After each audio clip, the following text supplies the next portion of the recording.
Kamili bir oğlunun destetin tavır yatağıley tarmak yarasmaz. Koşun terin zamiley teri istetin Fadıman oğluney bilmek yarasmaz. Davettin beni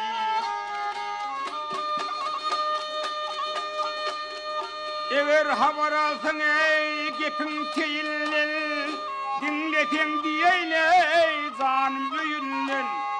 arifler yanley dünya teyillin ağdalılık ağrey ile yarasma kenile yarım.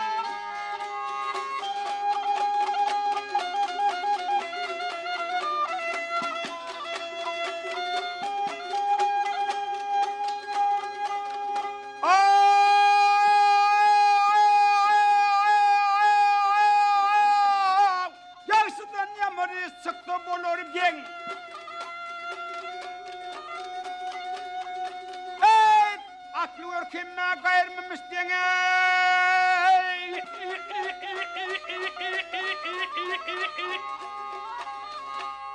Tavşanay bulma derya şortu bu harçın Kumsun gül kötülüye dolmak yarasma davettin beni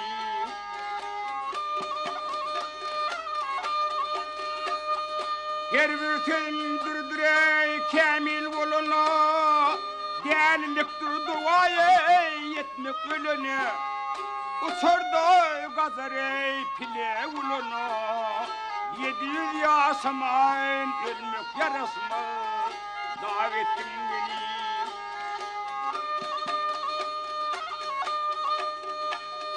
Martımul köyde ömrüm ot olup Dünya gelen kaydı zaktırmak olup Gözüm bilmeyen gülmey oynap saat olup Yatağına yerinley gülmek yarasma davettin beni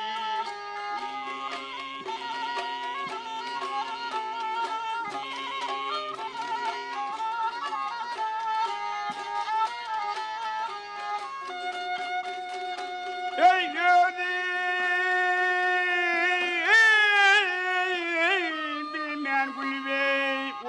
saat olup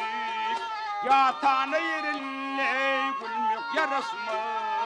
geldiğine yarım